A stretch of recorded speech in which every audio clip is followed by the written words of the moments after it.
এবছর বিজয়া দশমীর পরের দিনই প্যান্ডেল ভেঙে দিতে হবে, অন্যথায় পুর নিগম কোনো প্রকার নোটিশ ছাড়াই তা ভেঙে দিতে পারে। এর জন্য যে অর্থ ব্যয় হবে তা সংশ্লিষ্ট পুজো উদ্যোক্তাদের বহন করতে হবে। এই মর্মে পুজো উদ্যোক্তাদের কড়া বার্তা দিলেন মেয়র দীপক মজুমদার। আসন্ন দুর্গাপূজাকে সামনে রেখে বুধবার পুর নিগমের কনফারেন্স হলে অনুষ্ঠিত হয়েছিল মেয়র ইন কাউন্সিল বৈঠক। এই বৈঠকের মূল উদ্দেশ্য ছিল আসন্ন দুর্গাপূজার পূর্ব প্রস্তুতি।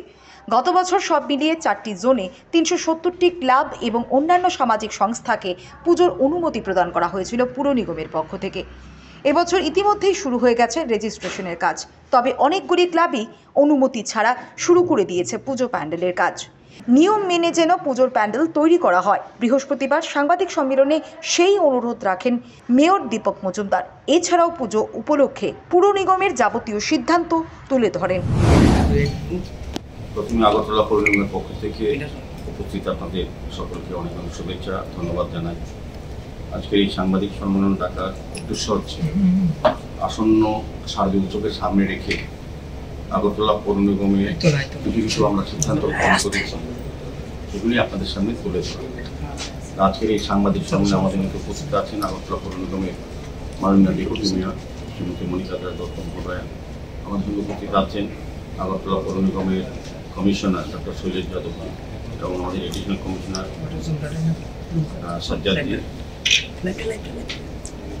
আপনারা জানেন প্রতি বছরই শারদীয় উৎসবের সামনে রেখে আগরতলা পৌর নিগম বিভিন্ন কর্মসূচি এবং কিছু কিছু সিদ্ধান্ত আমরা গ্রহণ করে থাকি, যাতে শারদীয় উৎসবে চলাকালীন পুজোর শুরু থেকে এবং পুজোর পরে যে প্রতিমা নিরঞ্জন বা কার্নিভাল সবগুলি সামনে রেখে আমাদের কিছু প্রস্তুতি এবং কিছু সিদ্ধান্ত আমরা গ্রহণ করে থাকি।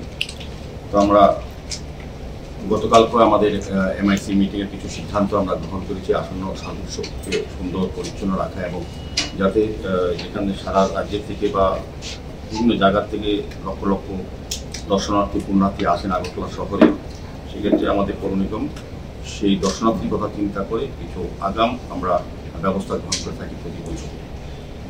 তো আমাদের 4টি জোনালে আমাদের আগরতলা পৌর নিগম বিভক্ত হয়ে কাজ করেন। তো আমরা গতবার দেখেছি 370টি ক্লাব এবং সামাজিক সংস্থা পূজা কমিটি আমাদের রেজিস্ট্রেশন করা হয়েছিল এবং তাদেরকে অনুমোদন দেওয়া হয়েছে। এরপর আমরা আশা করছি যে পুজোর সংখ্যা প্রতি বছরই বাড়ে এবং সেগুলিকে সামনে রেখে যাতে সুন্দরভাবে পুজো সময়টা আমরা সঠিকভাবে আমাদের পৌরনিগমের সমস্ত কর্মসূচি যাতে বাস্তবায়ন করতে পারি, সেই ক্ষেত্রে আগাম আমরা কিছু অনেক কাজগুলি আমরা করি। বিশেষ করে প্রতিমা নিরঞ্জন ক্ষেত্রেও আমরা যে জায়গাটা সেটা গত 2 বছর যাবৎ আমাদের প্রতিমা নিরঞ্জন খুব সুন্দর হচ্ছিল, উত্তর পূর্বাঞ্চলের সবচেয়ে ভালো প্রতিমা নিরঞ্জন হয়।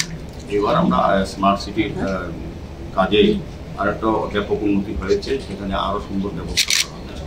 সার্বিকভাবে প্রথম যে কাজটা হচ্ছে আমাদের আবেদন থাকবে যারা পুজো কমিটি বা ক্লাব বা সামাজিক সংস্থা বা পুজো উদ্যোক্তা তারা যাতে আমাদের অনুমতি আমাদের পৌর নিগম তারা গ্রহণ করে আমাদের রেজিস্ট্রেশন করতে হবে। আমার জানা প্রয়োজন থাকে যে কতটা পুজো এই আগরতলা শহরে হচ্ছে বা শহরতলিতে হচ্ছে আগরতলা পৌর নিগম এলাকায়, সেক্ষেত্রে আমাদের ব্যবস্থা গ্রহণ করা হয়।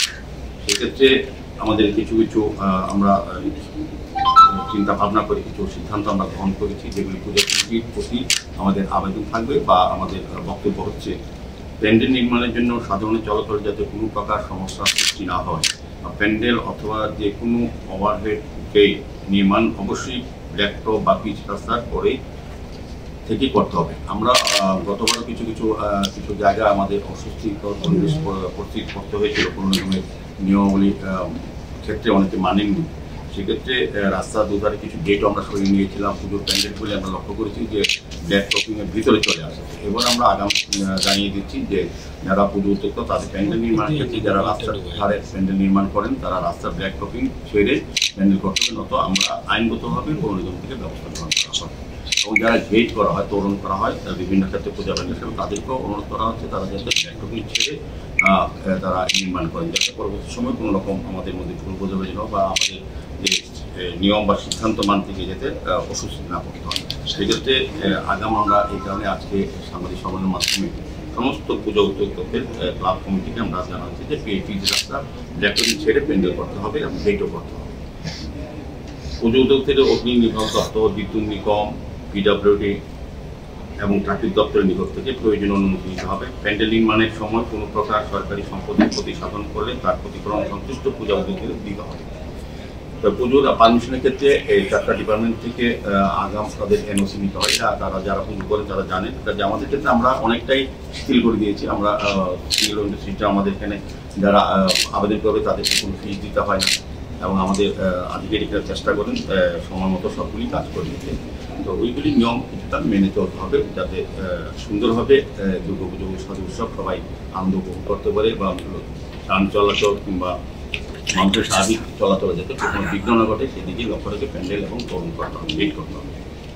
প্যান্ডেলের উচ্চতা যেসব প্যান্ডেলগুলি 20 ফুটের বেশি হয় ফলে তাদের সিভিল ইঞ্জিনিয়ারিং ডিপার্টমেন্ট থেকে অনুমোদন নিতে হবে। তাদের সার্কেলের বিষয়টা কতটা ঠিক আছে সেটা আমাদের সিভিল ইঞ্জিনিয়ারদের নিয়ে থেকে পারমিশন নিয়ে বা তাদেরকে দেখিয়ে অনুমতি নিতে হবে। বিদ্যুৎ পরিবাহী লাইন থেকে 8 ফুট দূরত্বে প্যান্ডেল তৈরি করতে হবে। যারা প্যান্ডেল তৈরি করছেন বা বিভিন্ন উদ্যোক্তারা তারা আমাদের বিদ্যুৎ বাহী লাইনের থেকে 8 ফুট দূরের থেকে প্যান্ডেল যাচাই করতে হবে।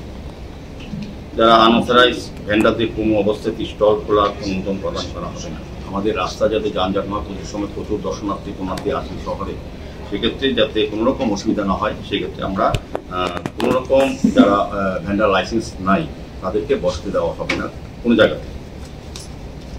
আর পৌর নিগম এলাকায় কোনো স্টল খোলার প্রয়োজন হলে পৌর নিগম কর্তৃপক্ষ বা তদন্ত করবে এবং স্টল খোলার পরিপ্রেক্ষিতে যদি পথ চলতি মানুষ বা যানবাহন চলাচলে অসুবিধা হয় সেক্ষেত্রে কোনো ধরনের অনুমতি প্রদান করা হবে না। আমি আগে বলেছিলাম যে সেক্ষেত্রে আমাদের অনুমোদন তো প্রয়োজনই আছে যারা করবেন। আর আমরা দেখি পুজোর সময় বিভিন্ন জায়গায় ক্লাব এরিয়াতে বিভিন্ন নতুন নতুন দোকান বসে যায়, সেক্ষেত্রে যান চলাচল এবং দর্শনার্থীর অনেক অসুবিধা ঘটে। সেক্ষেত্রে কিন্তু পৌর নিগমের অনুমতি ছাড়া কোনো স্টল কোথাও বসা যাবে না, সেক্ষেত্রে আমরা আইনগত ব্যবস্থা গ্রহণ করা হবে।